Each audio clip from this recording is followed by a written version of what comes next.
All right, hello you guys, this is Mrs. Foley.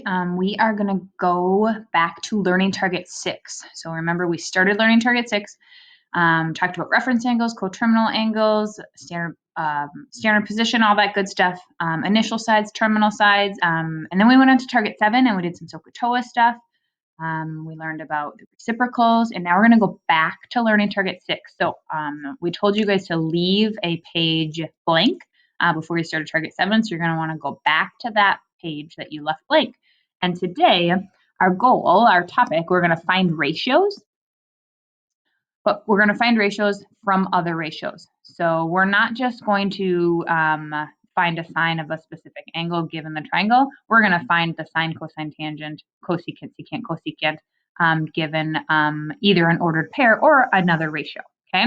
So in order to do this target, there's actually a note sheet and it's linked in Google Classroom. So it should be linked under the topic today. So under Monday, it's like a learning target 6 note sheet. It looks like this, okay?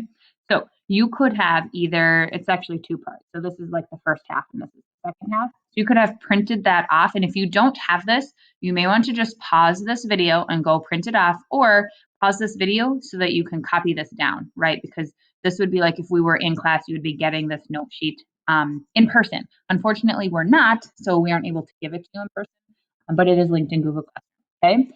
So the topic here is standard position.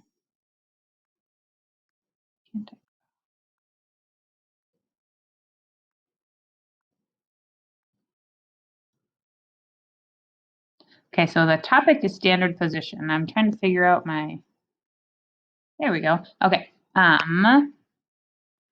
standard position. So in this position, we can do a bunch of things. We can fit angles into this circle. So all we did is we took our XY axis right here, our XY axis, and we just drew a circle on it. So we still have like the initial side is always going to be our positive X axis. We're going to draw our angles around, but instead of making our angles go on forever, we can just stop them at the circle. We can then turn the angle into a right triangle. The angle closest to the origin will always be the reference angle, and we can make 4 matching triangles. So this is why we wanted to learn so much, and we were doing so much with reference angles. So down here, we're going to look at this kind of example right here. Consider 67 degrees. Draw the 4 triangles that have 67 degrees as their reference angle. So what we can do is say, okay, well, I know that 67 degrees, if this is 0, right? This is 90, this is 180, this is 270. I also know that this is quadrant 1, quadrant 2, quadrant 3, quadrant 4, okay? 67 degrees is somewhere between 0 and 90, closer to 90. So it'd be like something like this. There would be like 67 degrees right here. So I could make that one. I can do the angle in quadrant 2. So 67-degree reference angle would be like 67 degrees up from this 180 line. So it would be something like this. I can do 67 degrees down in quadrant 3. So it would be something like this, closer to 270, right? Because we're looking at, here's our 67.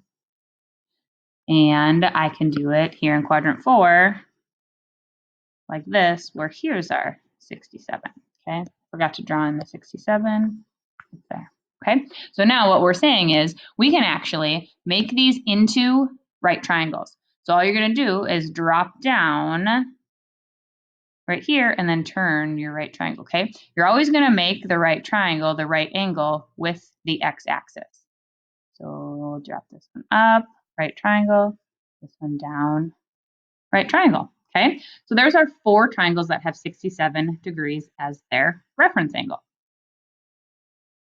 Okay, so if we move on then to the bottom, we can describe these triangles by the ordered pair at the outer edge. So if we look back up here, we know that like X and Y, if we think about a coordinate grid, right, we could call, say, this point right here, this could be a point that has some value where the X is going to be some number and the Y is going to be some number, okay? Just going back to what we know about coordinate planes. So if we look here, let's look at the angle negative, or the point negative 5, 2. So if we think about negative 5, 2, think about our XY axis. Right here in the middle is 0, 0. That's called the origin. Negative 5 would be going to the left 5, and then it would be going up 2. So negative 5, 2 would be somewhere about here. We'll label that point negative 5, 2. This angle, okay, so if we draw this here, this angle would actually be obtuse. So this would be the angle that we're talking about. But we can make the triangle that uses the acute reference angle. And that's what we're going to want to do. So we always like using those reference angles. So I can just make this into a triangle, 90 degrees. And then here's the angle that I actually want to talk about. I don't want to talk about that obtuse angle. I'm going to always talk about the acute reference angle because you can't make a right triangle out of an obtuse angle, right? Right triangles have to have a 90-degree angle and then 2 acute angles. And so now the question is, what is the sine of this angle? Okay, well, to find the sine, we have to know what the lengths of the sides are. So here's where it gets a little bit different, a little bit crazy. Right here, I knew that I started at 0. And to get to negative 5, this length is actually 5. But the deal is we are all of a sudden going to call lengths negative. And that seems really crazy. It's like mind-blowing, a negative length. But we can do that. So all the way before in your geometry, it was like triangles can't have negative lengths. Shapes can't have negative lengths. They're always going to be positive. Now, all of a sudden, when we put our triangle on a coordinate plane, we are okay with having negative lengths. And so here, this x value, we're going to call it negative 5. This y value, we're going to call it a positive 2 because it went to the left 5 and it went up 2. Okay, and so then we are going to figure out, well, what is the sine of this angle? So in order to figure out the sine, remember sine is so opposite over hypotenuse. We have our opposite, we don't have our hypotenuse. So we're going to have to do a little bit of a Pythagorean theorem here. So it would be 2 squared plus negative 5 squared is equal to our hypotenuse squared, or our c squared. Now be careful, negative 5 squared is actually a positive 25. So 4 plus 25, 4 plus 25 is 29. So then c is equal to root 29. So we would call this root 29. Now 29 is prime, it doesn't split, it definitely doesn't have any perfect square factors. So we're good, so then we would just say, okay, the sine of theta is equal to the opposite over the hypotenuse, so 2 over root 29. And then this is going to go back to rationalizing the denominator. Remember, that's bad. We don't like having a radical in the denominator. So we're going to go ahead and multiply. See, it didn't change color. Top and bottom by root 29. That then becomes, I'm going to scooch up this way, the sine of theta is equal to 2 root 29 over, remember, root 29 times root 29 is just 29. A square root times itself, the square root then cancels out. So here would be my sine of theta. Okay, so we could find the sine, we could find the cosine, we could find the tangent, all that good stuff. If we wanted to find, say, the tangent, notice this. The tangent of theta is going to be TOA, so opposite over adjacent, so 2 over negative 5, and we're going to have a negative value there because it's negative in our coordinate plane in our triangle. Okay, so a couple things for us to notice here. We're going to notice that the x coordinate here, this negative 5, check it out, it is on the adjacent side. So the x coordinate is always going to be the adjacent side. The y coordinate of our point, so this guy right here, is always going to be the opposite side. So the 2 and the 2 match up. So it's always going to be opposite of my angle. Now, you are always, always, always going to put theta inside that triangle. It's always going to be the reference angle. So this, we call this right here theta, T-H-E-T-A, theta, and it's always going to be the reference angle, okay? And then this last little thing on the bottom, when we talk about our quadrants, so remember we have quadrants, 1, 2, 3, 4. So our x values are positive. Now remember, x goes left and right. So if we think about this, anything over here, the x value is going to be positive, right? If we think about a coordinate point. So the x value is going to be positive in quadrants 1 and 4. The x value is going to be negative. So if we had a coordinate point, we'd be going to the left here. So it's going to be negative in quadrants 2 and 3. And then if we think about our y values are going to be positive Okay, y is going up would be positive.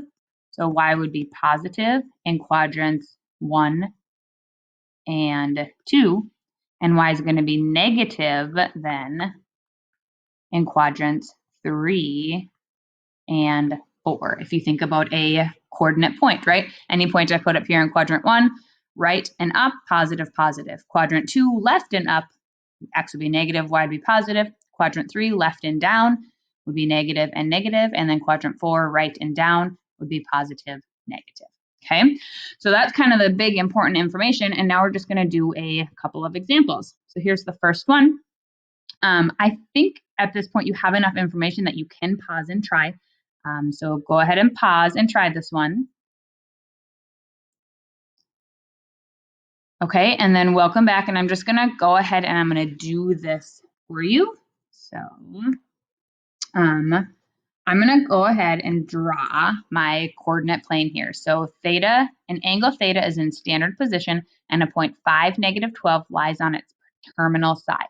So we could, if we wanted to, draw the circle, okay, like we had in our picture. You don't necessarily have to draw the circle if you don't want to. The circle is just there as kind of a visual telling us that we can put coordinate points there. So 5, negative 12 would actually be, let's see, positive 5, negative 12. It's going to be somewhere down here, right, in quadrant 4 to have a positive x value and a negative y value. So here's what your triangle should look like. So 90 degrees there, and then theta is right there in the reference angle. Notice we don't know what the reference angle is, and that is okay, okay? So then when we label these sides, we have 5 here, and then we're calling this negative 12, okay? So if you struggled with your triangle and just drawing it, here it is now. Maybe pause the video again, and then try and find your hypotenuse, and also then find all 6 trig ratios. Okay, so maybe you're coming back with us again. I'm going to go ahead and switch the slide to keep this video kind of short. I'm hoping that you tried this and you maybe don't have to hear me explain all of it. I'm just going to go to the answer here, and I'm going to show you how this works. So here's the triangle here. Here's theta. I drew this for you in the other slide. So here's my 0.5, negative 12. My x value is 5. The y value is negative 12. I did Pythagorean theorem over here to figure out my hypotenuse. That gave me 13. And so then I just found all of my sine, cosine, tangent values. So preference, I like to find the sine, the cosine, and the tangent first. So sine, opposite over hypotenuse, so negative 12 over 13. Cosine, so ca, adjacent over hypotenuse, 5 over 13. And then toa, tangent, is opposite over adjacent, so negative 12 over 5, making sure that you've got that 12 being negative. And then you just got to remember, for your reciprocals, each one needs a co. So sine goes with cosecant, cosine goes with secant, and tangent and cotangent. So cosecant, just flip the sine, secant, flip the cosine, cotangent, flip the tangent. Okay?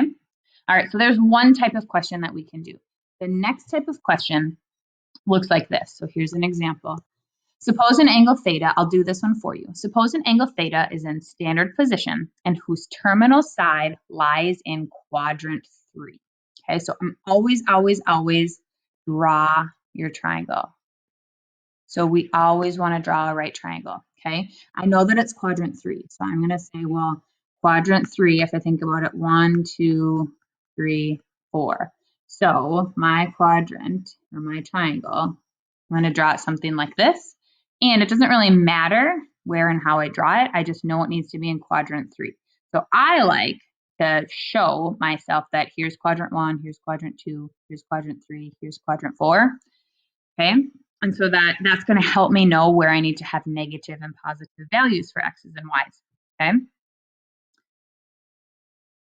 All right, so I'm going to go ahead and do this. So the sine is negative 1/5. So katoa. So opposite over hypotenuse.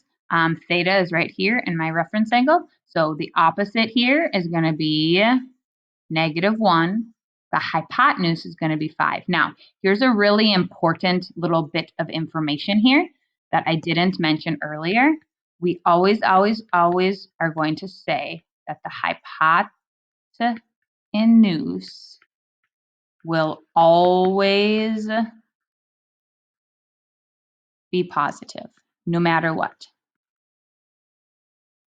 Okay, so the only sides that can be negative are the opposite and the adjacent. So in this case, like the sign is -1/5. Remember, that negative could swing up to the 1. It could go down to the 5. But I know that in this triangle, it has to be the 1 that's negative and the 5 that's positive because the 5 is the hypotenuse. So keep that in mind. You're always, always, always going to make the hypotenuse be positive. Okay, so we want to then find the secant. Okay, so let's think about that. Secant, each one needs a co, so secant goes with the cosine. So that's going to be cosine is adjacent over hypotenuse. We then want, so our secant is then going to be hypotenuse over adjacent. Okay, so I need to actually find my adjacent value. So let's go ahead and do that. Find the adjacent.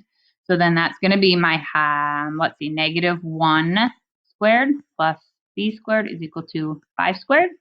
So 1 plus b squared equals 25. Subtract the 1. B squared equals 24. Square root. Ooh, root 24. Okay, so now I need to simplify this radical. So I'm going to split it up. I can split this into root 4 times root 6, which then becomes 2 root 6. So I know that this side is 2 root 6. Now, here's where I need to be super, super careful and really pay attention to what's going on. This is in quadrant 3. In quadrant 3, the x value should be negative and the y value should be negative. So if I look up here, this x value isn't negative, but I need to make it be negative. Here's really super important part here, okay? The Pythagorean theorem. So you're always going to use the Pythagorean theorem to find your sides. It will never, ever, ever give you a negative value. So you need to know when you need to make it negative and when you don't, okay? You'll never make the hypotenuse negative. That'll always stay positive, but your adjacent and your opposite, depending on the quadrant, will depend on whether you make it negative or not. So since this is in quadrant 3, we had to make that 2 root 6 be negative. Okay, so if you get anything from this lesson, this is the part that we kind of forget often. It's the biggest mistake that we make is to not pay attention to those negatives. Okay, so now if I want to find secant, then I can just say the secant of theta is going to be then my hypotenuse over my adjacent. So 5 over the -2 root 6. And then I have to rationalize again. So we're making you rationalize quite a bit just to practice. So multiply by root 6 on top and bottom. So then that will equal 5 root 6 over 2 times, remember when you multiply that together, it gets you 6. So over 2 times 6, which is 12. So 5 root 6 over 12. Okay, now, oopsies, I forgot. See, that's the part. It was a negative, so I need to make sure that my fraction is negative. I even had it in my work, and then I forgot to put it in my answer. Okay, so make sure that is just a good illustration of remembering that negative, being careful with your positives and negatives. All right? Okay, one last question. I want you to pause and try. So pause and try right here. Draw your triangle out. See if you can do this one.